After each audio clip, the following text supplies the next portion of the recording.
All right, so Keith is going to do introductions, introduce the project, set the stage for us. He'll do team introductions and learning objectives as well, I think. And now that Keith is done talking,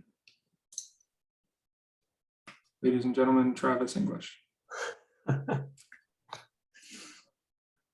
Okay, so in the 1850s, Florence Nightingale visited the military hospital of the Crimean War, and she found that they were dirty and dangerous places. Flo famously pointed out that for British soldiers, your chances of dying were higher in the hospital than they were on the battlefield. And so she called for a bunch of reforms. She's known as the mother of modern nursing, and she put in play major reforms on patient crowding and sanitation, and that included ventilation.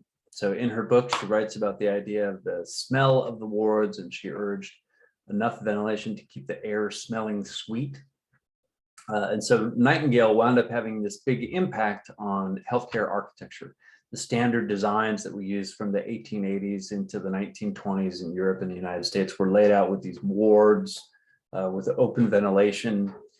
And as in this picture, for much of that time, there were no bathrooms. The patients used bedpans. So if you really want to empathize with Florence Nightingale, you can imagine a poorly ventilated ward with no windows and patients using bedpans that get emptied, twice a day.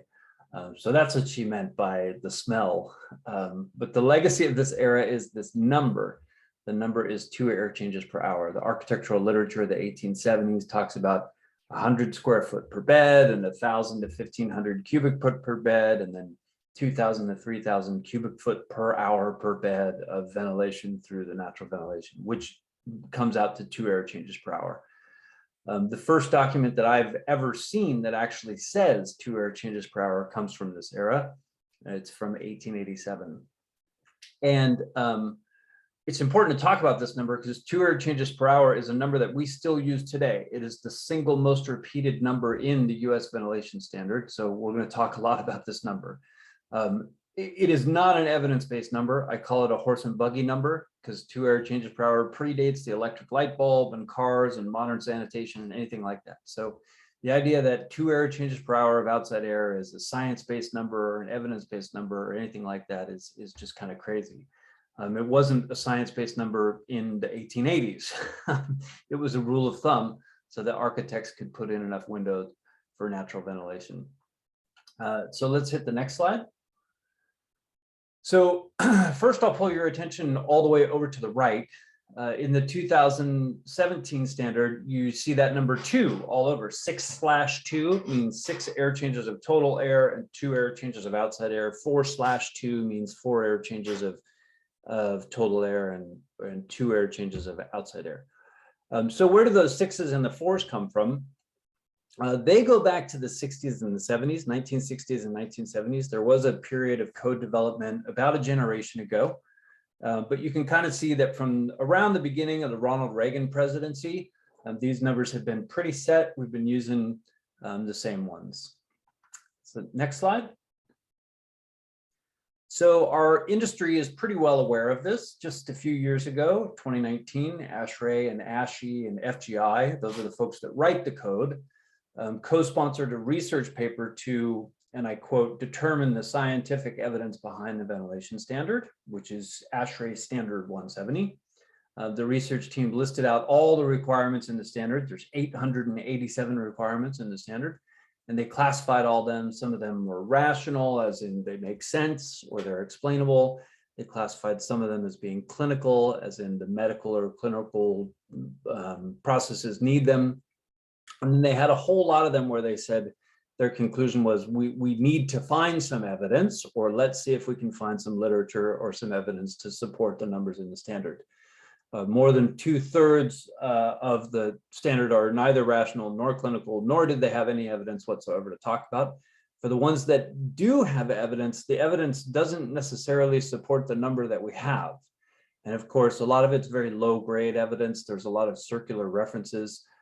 There are standard ideas that have just been repeated over and over and over. So there's not really any empirical data to it, and it's hard to find where it actually originates from. So every time we give this talk, there's a certain aspect of, how dare you challenge the integrity of the US ventilation standard? And we give this context to point out that it's not that big of a dare. The standing conclusion right now is that most of the ventilation rates or rules that we use, that we follow in our code, are not rational, they're not clinical, there's not really any available evidence to support their continued use, they're simply legacy numbers. So now I'll turn it over to Austin to talk about this project. Thanks, Travis. So according to CBEX, the Commercial Building Energy Consumption Survey, that's done every 10 years or so, hospitals are the second most energy intensive facility type in the United States, and especially large consumers of natural gas. Part of the reason behind this is overventilation due to the current standards that Travis just mentioned. Hospitals rely on legacy ventilation methodologies called air changes per hour. You saw in that table that are used to meet the standards for safety and occupant comfort.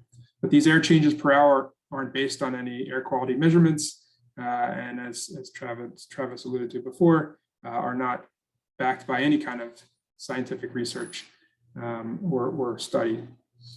Because of this, we believe hospitals are using 30 to 40% more natural gas than necessary to meet the air quality standard for safety and occupant comfort. So we propose this project to measure air quality in a hospital and see how close these ventilation rates are.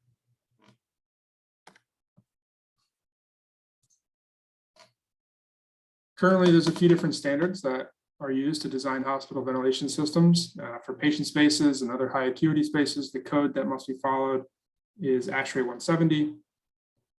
Currently, ASHRAE 170 requires 4 air changes for patient rooms and various other patient areas. Unless you're in California, the standard to follow is Title 24, Part 4 of the California Mechanical Code, which is loosely based off of 170. The California Mechanical Code also requires 4 air changes for patient rooms, but it discourages VAV systems by requiring return flow dampers for all.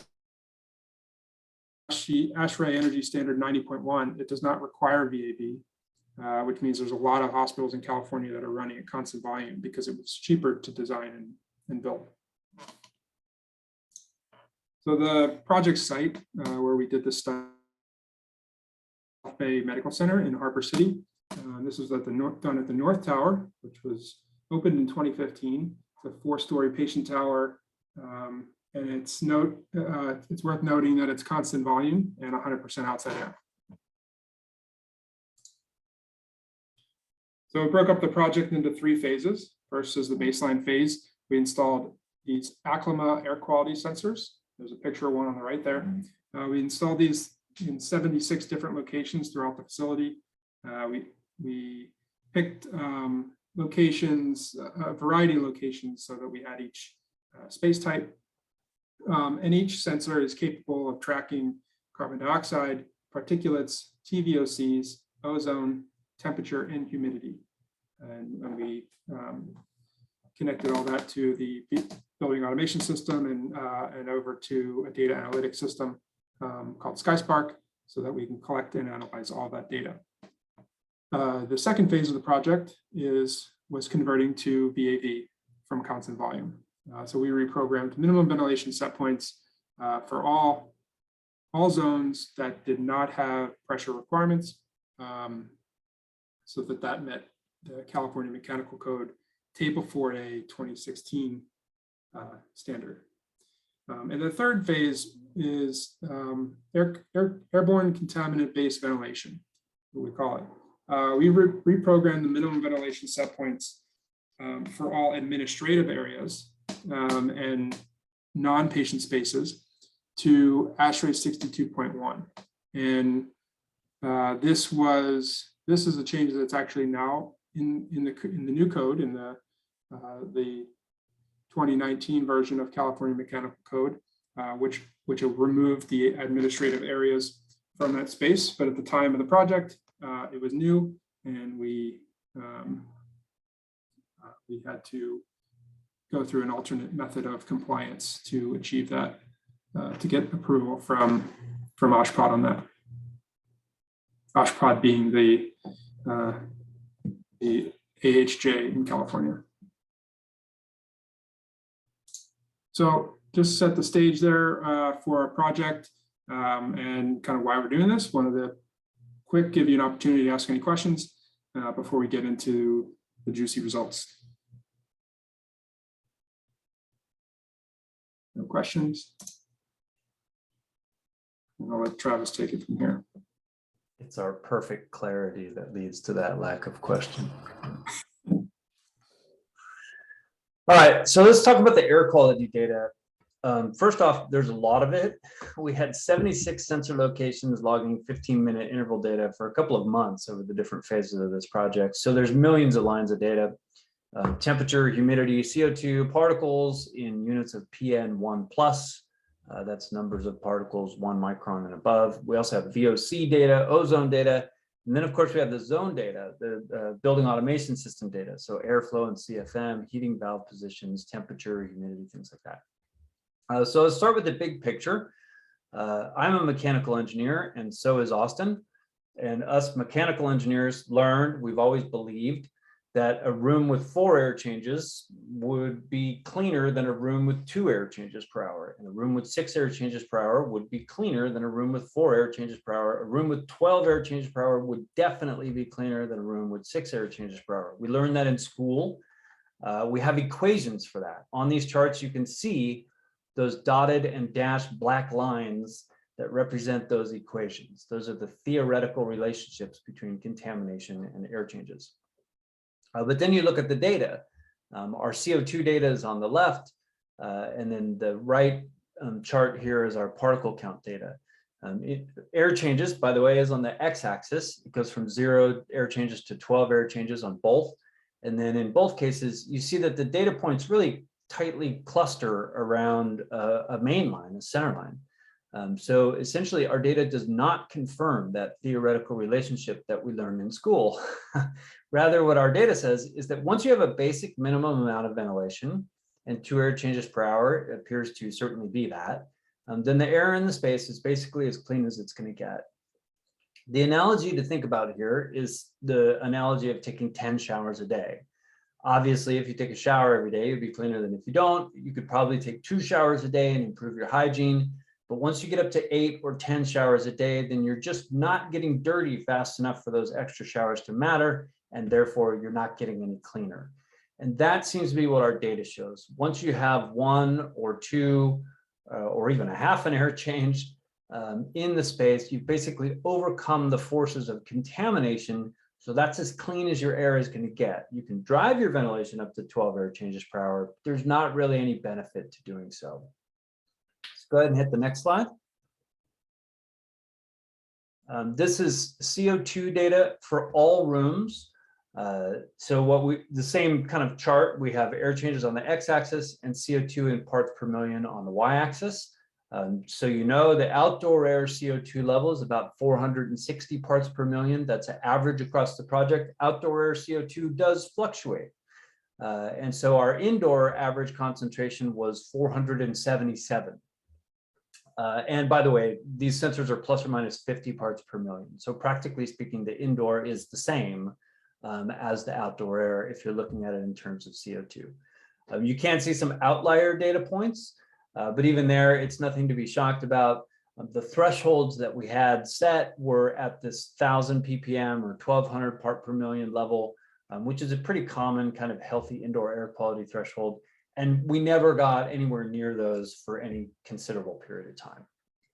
So next slide. This trend continued when we got into phase 3 of the project. In phase 3 of the project, we dropped the ventilation rate in some of those rooms down below 2 air changes per hour. And you can see the red dots. And again, these are non-patient areas, so they're administrative areas only. But for numbers as low as 1/4 of an air change, that air quality really stayed the same. Still basically looks the same. Go ahead and hit the next slide. Same story in terms of particles. First off, what you can't see here is the outdoor particle level. The outdoor level particle level was an average of about 2,400 particles per liter. So that's way off the chart here. It would be this chart. This chart goes up to 1,000. So you would add another 1,000 and another 400 on top of that. That's the outdoor level, which, by the way, is perfectly healthy. So basically, all of the indoor particle data that we gathered is kind of an 80 to 90% reduction from the outdoor levels right off the top. We had established this indoor action level of 864 particles per liter. And I want to emphasize that that doesn't mean that the air in the space is unhealthy at 864. In fact, it's still quite clean. But if we ever saw numbers that went up that high, that would indicate to us that we might want to take a look at something's going on with filters or something like that. But in general, we never saw those levels for any substantial period of time. You can see just one outlier point, which is to say that just across all rooms, we were at very low levels kind of all the time. Go ahead and hit the next one. And again, this trend continued as we got into phase 3 of the project. The ventilation rates dropped below 2 air changes per hour, down to 1/4 of an air change. And you can still see those particle levels are extremely low. Now, what we didn't measure real time was infectious aerosols. We did pre and post, and the next slide, you're going to hear more about that. But right now, you can't really measure bioaerosols real time just yet. It's coming, but not yet. But what we're seeing here overall is that ventilation, which is the force of decontamination, is much, much stronger than the forces of contamination. So that's why those ventilation rates up to 12 don't really matter. You can kind of imagine you're standing by a river dropping food dye into the water, as it passes. You can't change the color of the river with a dropper. You need to put in buckets. You need enough contamination to match up with the forces of decontamination. And that's just not what we're seeing in the data. So I've always believed that a room with 4 air changes per hour would be cleaner than 2 air changes. A room with 12 air changes per hour would definitely be cleaner than a room with 6 air changes per hour. But in reality, that just doesn't pan out. Most likely because hospital spaces are not producing contamination at anywhere near the levels that they would need to in order to make those ventilation rates relevant. So in the data we collected, once you have a basic level of ventilation, certainly 2 air changes per hour, probably less, then your air is as clean as it's going to get. At this point, we are going to hear from our infection control professional via a recorded video.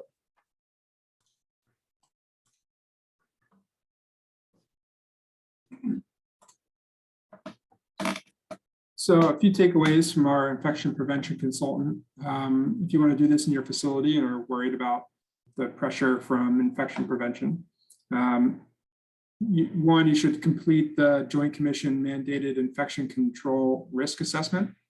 Review the Joint Commission's required annual patient population infections and risk mitigation assessment documents. Analyze baseline history, frequency, and exposure risk for any relevant infectious organisms. Assure the daily monitoring and surveillance activities in impacted areas. Collaborate with employee health to identify any changes in exposures, and most importantly, establish and maintain a good communication and engagement process with your IP program staff to ensure success. Now on to the energy results. So it's no secret that reducing ventilation rates reduces energy use. It's kind of it was one of the targets of this project, and the reason why we're approaching this. We saw this opportunity with this project. The baseline there indicates where the building was in terms of total energy. You see kBTU there on the left. That's what our baseline readings were at. And with phase 2 going to VAV, we saw a 17% savings. That included reheat energy, chill water energy, and fan energy. And when we reduced the administrative areas in phase 3 even further, we saw an extra 5% reduction. These numbers, we tracked these numbers for 2 months after each phase was complete. and then extrapolated that data throughout the rest of the year. Got a couple more slides showing the different energy savings. This is projected over a calendar year, and this is air handler unit energy. So this is fan energy with a 34% decrease in fan energy going to VAV from constant volume.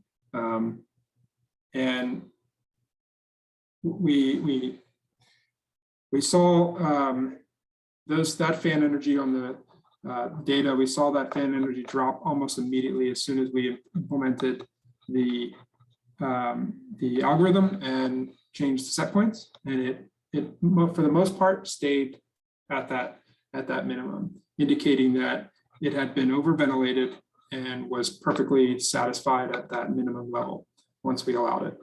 And then a 50% drop when we went even further in phase 3.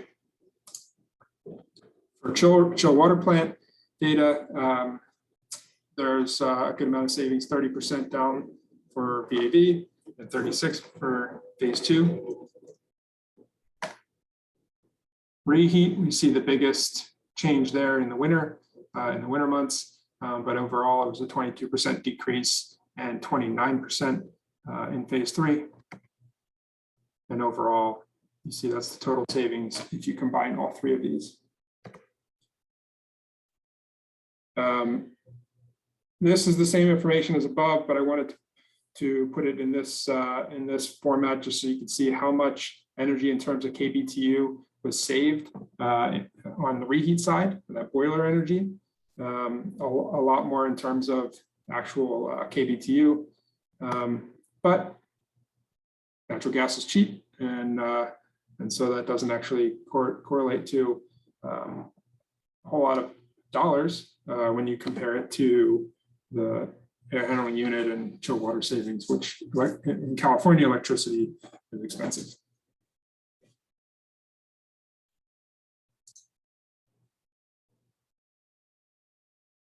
And I'll move back to Travis to talk about how the facility handled the COVID-19 pandemic.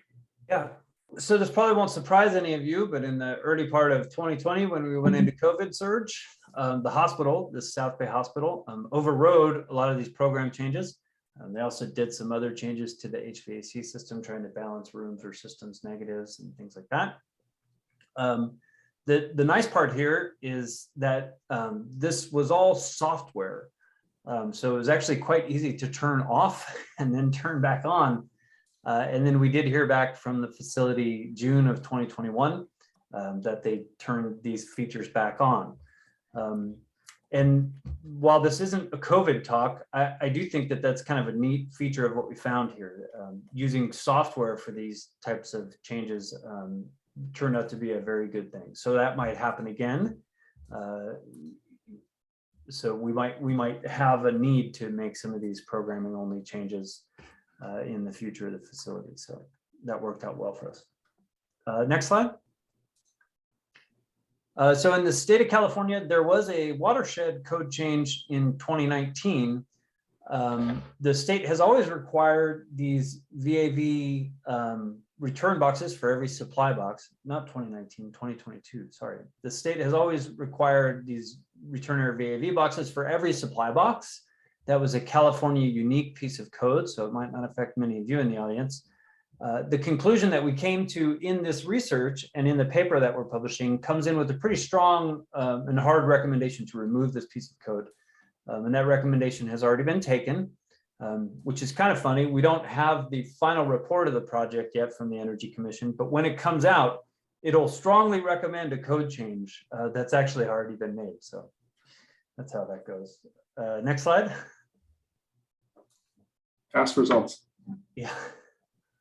Our project team will be making some other code recommendations in California, both to the energy code authors and to the hospital code authors. And then we are also planning to send some code proposals to ASHRAE to make some changes to standard 170. That is, again, the national standard.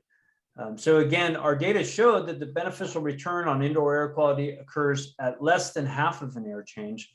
So once you have that half of an air change of outdoor air and filtered air, that's basically all the environmental benefit you're going to get. So we're going to propose that based on the evidence. It would be an evidence-based proposal to the national standard. And also some of the rooms that have positive pressure relationships currently in the code, we found that they're not actually any cleaner than the surrounding spaces. Positive pressure is supposed to be used to protect a clean space from cross-contamination by a next door neighbor dirty space. But again, what our data showed is that once you have that half an air change or 2 air changes of outdoor air and filtered air, you're as clean as you're going to get, and that's in all the spaces. So the clean linen room or the med prep room is really not all that much cleaner, not any cleaner than the hallway next to it or the other room next to it. So those positive pressure relationships aren't really doing anything. They're not protecting it from anything, or there's no danger. So we also have an evidence-based proposal to remove those requirements. I'm not sure when we're going to submit those to ASHRAE 170. There's not really a great rush to submit those to ASHRAE 170. They have a really strong history of rejecting all changes.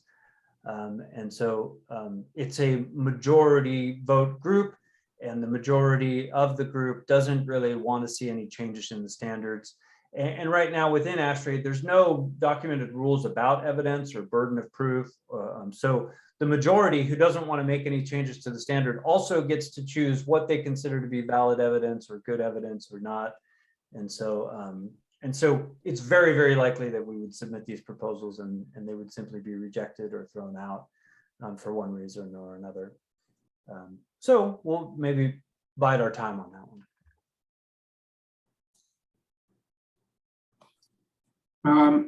And so what we want you all to take away from this today is an understanding that minimum ventilation levels in your facility more than meet the criteria to ensure a clean and safe indoor environment for your patients and other occupants. Could stand to be reduced further for significant energy reductions. This energy opportunity is there. And if your facility is not currently operating at VAV, I strongly advise that you make that change. There's a significant amount of energy savings to be had by going to VAV. And what we're concluding with this research is that there's no direct correlation between air quality and ventilation rates. The data shows that the air is just as clean at 2 air changes as it is at 12. And for California, VAV can be done safely and economically today with a programmer and an air balancer. And that could be, that's as, that's new as of the new code change. So highly recommend that gets done as soon as possible. So since this was a California focused project, we estimated the potential savings if all of California or most of California adopted VAV and got to see these savings. For all 340 California hospitals, we made some assumptions that 50% of them would be affected, 50% are constant volume, and the other 50 are still are already VAV. And we had some base average natural gas and electricity use there for each hospital. We're estimating about 26 million therms of natural gas will be saved across the state, and 948 gigawatt hours of electricity, which correlates to over 800,000 metric tons. That's a huge number, especially for a state that has ambitious goals to be carbon neutral by 2050. I'll have to check that number. And then extrapolating for the US, and these numbers are a little bit foggier just because it takes some pretty high level assumptions into play, but there's 6,090 hospitals in the United States. Again, assuming that 50% of those would make the change, over 450 million therms of natural gas, 17,000 gigawatt hours of electricity, and over 14.5 million metric tons of carbon dioxide for the entire country that is wasted on excessive ventilation in hospitals. So that can take a big chunk out of the emissions of our country and go a long way to helping us decarbonize. Speaking of decarbonization, reheat on average is about 40 to 45% of total hospital energy consumed in a hospital, and constant volume makes that even higher. And high amounts of reheat mean high amounts of natural gas. So in the decarbonization discussion, this is a huge measure to reduce natural gas in a hospital. And it also reduces the amount of heat needed. So when it comes time to upgrade your central plant, you're converting your gas boilers to heat pumps. You now have, you can put in smaller equipment, smaller heat pumps to handle your reduced heating load. So it's definitely one of the most cost-effective measures and impactful measures for decarbonization. Any questions? And I will say there's a draft report that can be found at this URL up here. It's still in its draft form, being reviewed by California Energy Commission. But if you'd like to see it in its full 170-page form, we welcome you to take a look.